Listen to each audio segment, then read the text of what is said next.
लगातार जो है हरियाणा की हर एक छोटी बड़ी अपडेट, हर एक न्यूज़ आप सबके सामने ले करा, दिखाया करा, बताया करा। एक बार फिर आप सबके बीच में मौजूद है भाई।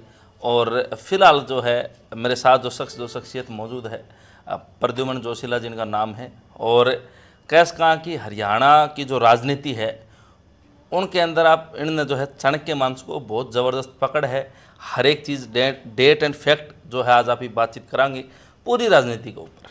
तो प्रद्युमन जी पहले तो राम राम। राम राम सभी दर्शकों को नमस्कार। राम अभी राम। बात करा भजनलाल जी की, तो उनका परिवार एक टाइम था जब वो सीएम बने और एक लहर हरियाणा में उस टाइम पे भजनलाल का नाम पर चुनाव हुआ था, हुड्डा साहब जिस टाइम पे बनाए गए। तो आज उनका परिवार जो है वो एक तरह तो यूँ मान लो हंसी के ऊपर है, समाप्त हो चुकी है उनकी राजनीति। उनका पोता वो हार चुका। तो की कांड रहे कि जो है ना एक भजनलाल का नाम आया था बिश्नोई, आज भी बिश्नोई समाज चौधरी भजनलाल जी का नाम पर झुका है कि भाई हमारा तो भजनलाल था, और आज वो चीज़ दिखाई नहीं देती। क्या कांड लगे आपने इस बार? मैं सीधी ये बात मान रहा हूँ कि कुलदीप बिश्नोई के लगातार राजनीतिक गलत फैसले चौधरी भजनलाल की राजनीतिक विरासत को ले बैठे। वो लगातार इस तरह के फैसले, उनके आज तक के जितने भी राजनीतिक फैसले हुए वो ज़्यादातर गलत साबित हुए, और उसका परिणाम जो है भुगतना पड़ रहा है।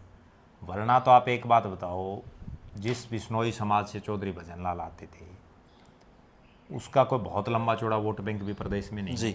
उसके बावजूद वर्षों तक वो मुख्यमंत्री रहे, केंद्र में मंत्री रहे, बड़े पावरफुल नेता रहे, और उनकी तूती बोलती थी ना केवल हरियाणा में बल्कि राजस्थान के भी बहुत बड़े इलाके में। एक अच्छा खासा वोट बैंक था। खुद चौधरी भजनलाल 3 अलग अलग लोकसभाओं से सांसद रहे। वो करनाल से सांसद बने, फरीदाबाद से बने, हिसार से बने। उनका बेटा कुलदीप बिश्नोई भिवानी और हिसार से बना। उनका एक बेटा चंद्रमोहन कालका से जाकर के विधायक बन गया, अब वो पंचकुला से है। और उनका भतीजा फतेहाबाद से विधायक बना, दूडाराम। उनके बेटे की जो धर्मपत्नी है रेणुका बिश्नोई, वो हाँसी से एमएलए बनी। तो लोगों ने जिताने में तो कोई कोर कसर नहीं छोड़ी, लेकिन लगातार कुलदीप बिश्नोई के जो है राजनीतिक फैसले उनके परिवार की राजनीतिक विरासत को ले डूबे।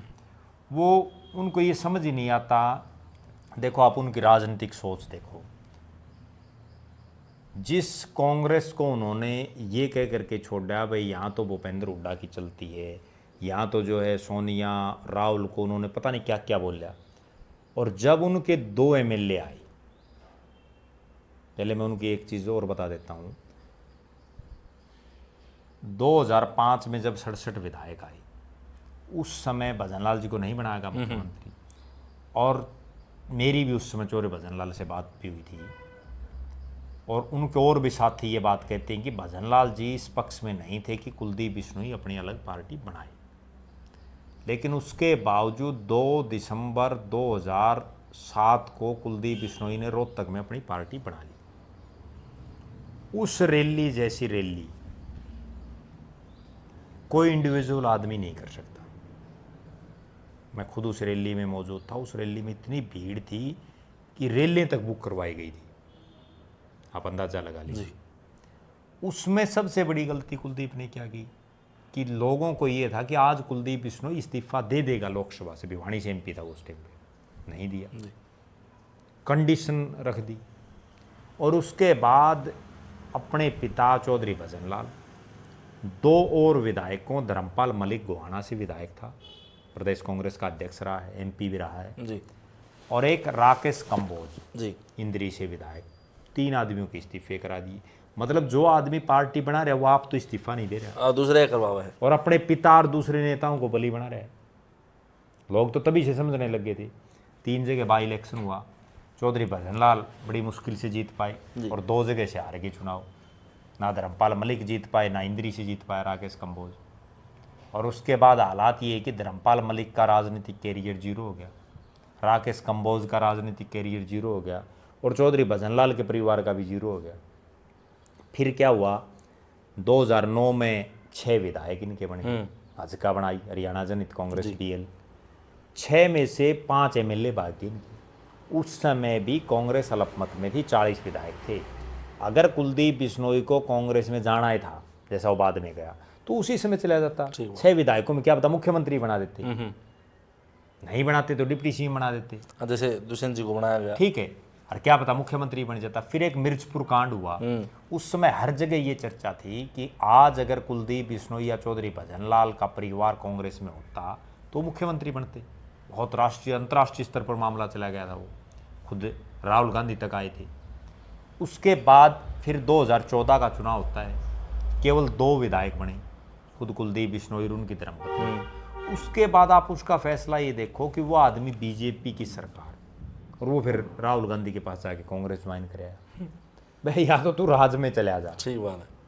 फिर कांग्रेस में चला गया। कांग्रेस में फिर मुख्यमंत्री बनने के सपने, प्रदेश अध्यक्ष बनने के सपने। 2019 का चुनाव आया, अपने उस बेटे को चुनाव लड़ा दिया लोकसभा का, जिसको राजनीति का कह कहेगा नहीं पता था। वो बुरी तरह से हारा, खुद आदमपुर में भी हार गया। ठीक है, ब्रिजेंद्र सिंह आदमपुर में जीता, तो क्यों नहीं कुलदीप बिश्नोई ने चुनाव लड़ा। फिर उसके बाद देखो आप आगे, विधानसभा का चुनाव होता है, कुलदीप चुनाव लड़ देता है, चुनाव जीत गया। चुनाव जीतने के कुछ समय के बाद वो इस्तीफा दे के बीजेपी में शामिल हो गया। बीजेपी में शामिल होकर सबको ये पता कि भाई बीजेपी को आज ज़रूरत है। क्यों ज़रूरत थी? क्योंकि बीजेपी के तो 40 MLA थे, बहुमत से नीचे थी वो, और वो आदमपुर की सीट जीतना चाहते हैं। फिर खुद लड़ने की बजाय अपने बेटे को लड़ा दिया। अगर वो खुद चुनाव लड़ता तो मैं बड़े दावे के साथ ये कहता हूँ कि उसको मंत्री बनाना पड़ता, बीजेपी को मजबूरी हो जाती, क्योंकि वो 2 बार का MP था, MLA रहा था कई योजना। भव्य बिश्नोई पहली बार का MLA, और उसको फिर मंत्री नहीं बनाया। फिर आप आगे आ जाओ 2024 का चुनाव। 2024 का जब विधानसभा का चुनाव हुआ तो भव्य बिश्नोई को चुनाव लड़ा गया। उसने नलवा में रणधीर पनियार को टिकट दिला दी। उसको खुद को ये अंदाजा नहीं, भाई तू खुद तो चुनाव आ रहा बैठा है, और वो नलवा और फतेहाबाद में दूड़ाराम का ठेका ठाए बैठे हैं, भाई वो उनको जिताने के लिए लगा हुआ है। खुद चुनाव हार गया, दूड़ाराम भी हार गया, और रणधीर पनियार केवल इसलिए चुनाव जीत गया कि कांग्रेस ने यहाँ एक कमजोर कैंडिडेट उतार दिया। वो कमजोर कैंडिडेट उतरने की वजह से वो भी मंत्री बन के सो रहा था। ठीक है, चुनाव हार गया, वरना तो रणधीर भी हारता। तो परिस्थिति ऐसी बन गई, वो तो कांग्रेस का कमजोर कैंडिडेट आ गया, जिसकी वजह से गड़बड़ होगी, और वरना ये तीनों हारते। इसलिए कुलदीप बिश्नोई कोई अंदाजा ही नहीं है। अब आप अगली बात सुन लो, 7 महीने हो गए आज बताओ कहाँ है कुलदीप बिश्नोई?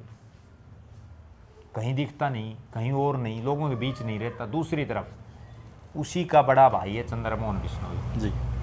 आप देखो राजनीति में कैसे अप डाउन आते हैं। 1993 में वहाँ एक मौजूदा विधायक का निधन हो गया जी, बाई इलेक्शन हो गया पंचकुला में।